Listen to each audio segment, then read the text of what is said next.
ZEE5 ಇರುವಾಗ ನೀವು ನಿಮ್ಮ ನೆಚ್ಚಿನ ಶೋಗಳನ್ನ ಎಂದಿಗೂ ಮಿಸ್ ಮಾಡಿಕೊಳ್ಳುವುದಿಲ್ಲ. ಅದು ಸಂಪೂರ್ಣ ಉಚಿತವಾಗಿ.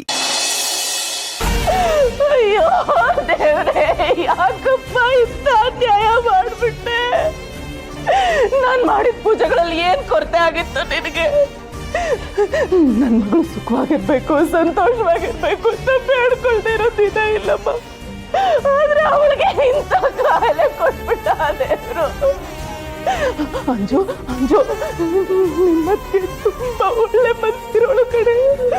ಒಂದು ದಿನ ಒಬ್ಬರ ಬಗ್ಗೆನೂ ಕೆಟ್ಟದಾಗ ಮಾತಾಡ್ದೋಳಲ್ಲ, ಆದ್ರೆ ಅವಳಿಗೆ ಹೀಗಾಗೋಯ್ತು.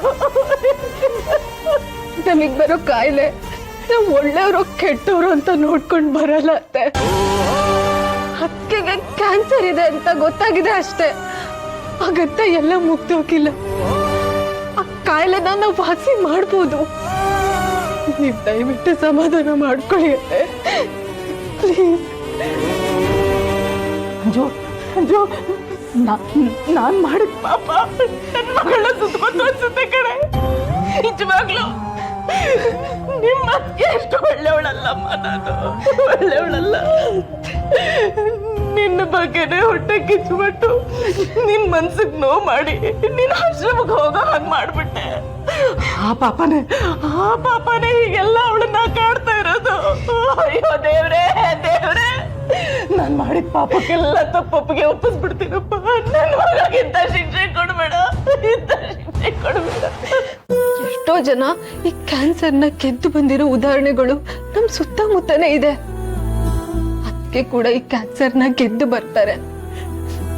ಇಲ್ಲಿ ಬರೀ ಔಷಧಿ ಒಂದೇ ಕೆಲಸ ಮಾಡಲ್ಲ ಅತ್ತೆ, ಅದ್ರ ಜೊತೆಗೆ ವಿಲ್ ಪವರ್ ಇರ್ಬೇಕು, ಅಂದ್ರೆ ಮನೋಬಲ ಇರ್ಬೇಕು ಅತ್ತೆ. ಇಂಥ ಟೈಮಲ್ಲಿ ನಾವು ಅತ್ತಿಗೆಗೆ ಬೆಂಬಲಕ್ಕೆ ನಿಲ್ಬೇಕು.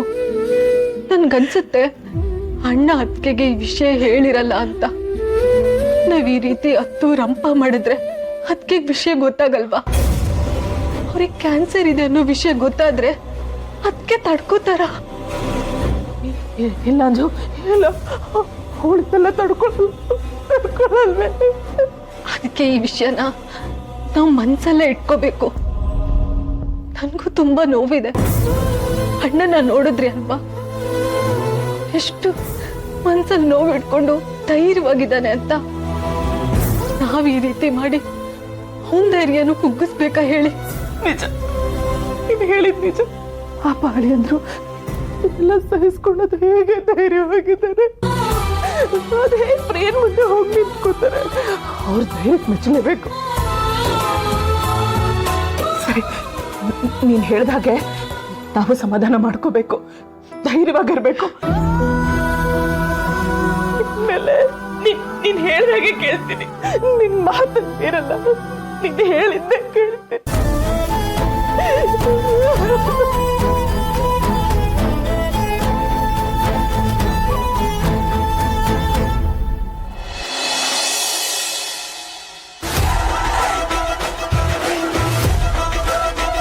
ಭಾರ್ಗವಿ ಅತ್ತೆಗೆ ನಾನು ಮನ್ಸು ಬದಲಾಯಿಸಿದ್ದೀನಿ, ಮಗು ಮಾಡ್ಕೊಳ್ಳೋಕ್ಕೆ ಓಕೆ ಇದ್ದೀನಿ ಅಂತ ಹೇಳಿದಾಗ ಅವ್ರ ಮುಖದಲ್ಲಿ ಯಾಕೆ ಅಷ್ಟೊಂದು ಭಯ ಆಯಿತು? ನೀವೇನೇ ಮಾಡಿದ್ರು ಅದಕ್ಕೊಂದು ಸ್ಟ್ರಾಂಗ್ ರೀಸನ್ ಇದ್ದೇ ಇರುತ್ತೆ. ಆ ಉದ್ದೇಶ ಏನು?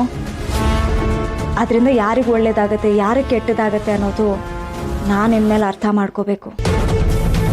ಮೇಲ್ನೋಟಕ್ಕೆ ಹೇಗೆ ಕಾಣ್ತಿದ್ಯೋ ಅದ್ರ ಒಳಗೆ ಆ ಥರ ಇಲ್ಲ, ಬೇರೆ ಏನೋ ಇದೆ. ಅದೇನು ಅಂತ ನಾನು ತಿಳ್ಕೋಬೇಕು.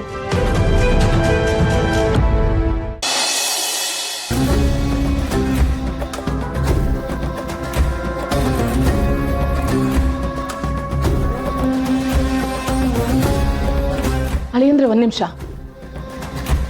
ಡಾಕ್ಟರ್ ಹತ್ರ ಹೋಗಿ ಬಂದ್ಮೇಲೆ ಏನ್ ವಿಷಯ ಏನು ಅಂತ ಕೇಳ್ತಾನೆ ಇದ್ದೀನಿ, ನೀವೇನು ಹೇಳ್ತಾ ಇಲ್ಲ. ಪ್ರಿಯನ್ ಕೇಳೋಣ ಅಂತ ಹೋಗಿದ್ದೆ, ಅವಳು ಇನ್ನೂ ಮಲಗೇ ಇದ್ದಾಳೆ. ಡಾಕ್ಟರ್ ಏನಂದ್ರು? ಏನು ತೊಂದರೆ ಇಲ್ಲ ಅಲ್ವಾ? ಮತ್ ಯಾಕಂತ ಅಷ್ಟೊಂದು ಟೆಸ್ಟ್ ಮಾಡಿಸಿದ್ದು? ಸಾರಿ ಅತ್ತೆ, ಈ ವಿಷಯನ ನಿಮಗೆ ಮುಂಚೆನೇ ಹೇಳಬೇಕಾಗಿತ್ತು. ತಪ್ಪಿಸ್ಕೊಂಡು ಓಡಾಡ್ತಾ ಇದ್ದೀನಿ. ಡಾಕ್ಟ್ರು ತುಂಬ ಹೇಳಿದ್ರು. ನೀವೇನೇ ಹೇಳಿ, ದೇವ್ರ ಮೇಲಿರೋ ನಂಬಿಕೆ ಎಷ್ಟು ಗಟ್ಟಿನೋ ಈ ಮೆಡಿಕಲ್ ಸೈನ್ಸು, ಟೆಕ್ನಾಲಜಿ ಇದ್ರ ಮೇಲೂ ತುಂಬ ನಂಬಿಕೆ ಇದೆ ನನಗೆ. ಇನ್ನು ದುಡ್ಡಿನ ಚಿಂತೆನೂ ಇಲ್ಲ. ಡಾಕ್ಟರ್ಸು ಸಪೋರ್ಟ್ ಮಾಡ್ತಾರಲ್ವಾ? ಹಾಂ, ಎಲ್ಲರೂ ಜೊತೆಗಿರ್ತಾರೆ. ಈ ಕ್ಯಾನ್ಸರ್ನ ಫೈಟ್ ಮಾಡಕ್ಕೆ ಏನೇನು ಬೇಕೋ ಎಲ್ಲ ಇದೆ ನಮ್ಮ ಹತ್ರ.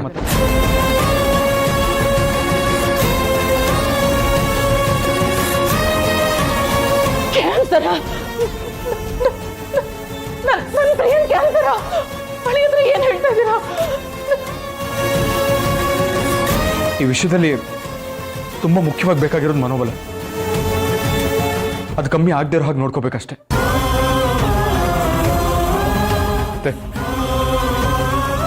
ನನಗೇನಾದರೂ ಹೀಗಾಗಿದ್ದಿದ್ರೆ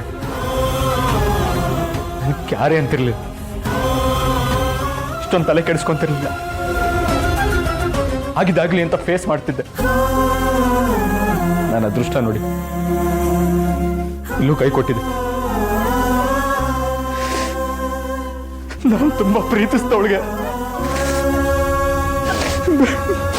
ಬ್ರೆಸ್ಟ್ ಕ್ಯಾನ್ಸರ್.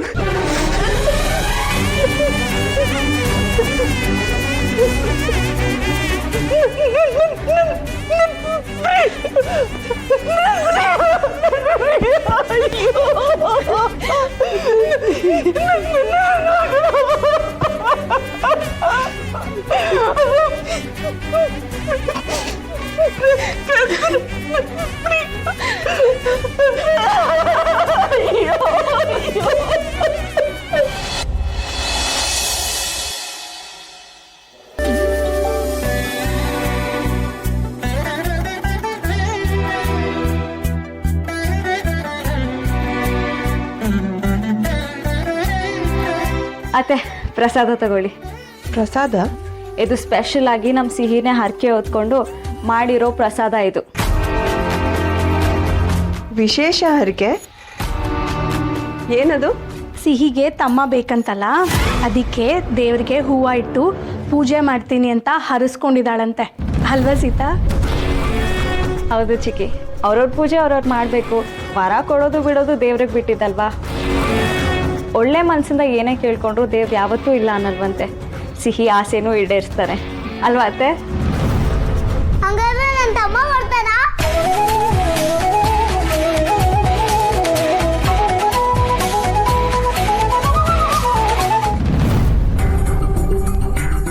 ಸೀತಾ ಕೂಡ ಅದ್ಭುತವಾಗಿ ಗೂಗ್ಲಿ ಹಾಕ್ಬಿಟ್ಲು. ವಾಟ್ಸಾಪ್ ಭಾರ್ಗು, ನಿನ್ನ ಲೆಕ್ಕಾಚಾರ ಎಲ್ಲ ತಲೆ ಕೆಳಗಾಗೋಗ್ತಿದ್ಯಲ್ಲ. ಚಿಕ್ಕಿ, ನೀವು ಹೂವು ಮುಡ್ಕೊಂಡಿಲ್ಲ, ನಾನೇ ಮುಡಿಸ್ಲಾ? No thanks Sita. ಸಿಹಿ ಆಸೆ ಬೇಗ ಈಡೇರ್ಲಿ ಅಂತ ಪ್ಲೀಸ್ ಆಶೀರ್ವಾದ ಮಾಡಿ.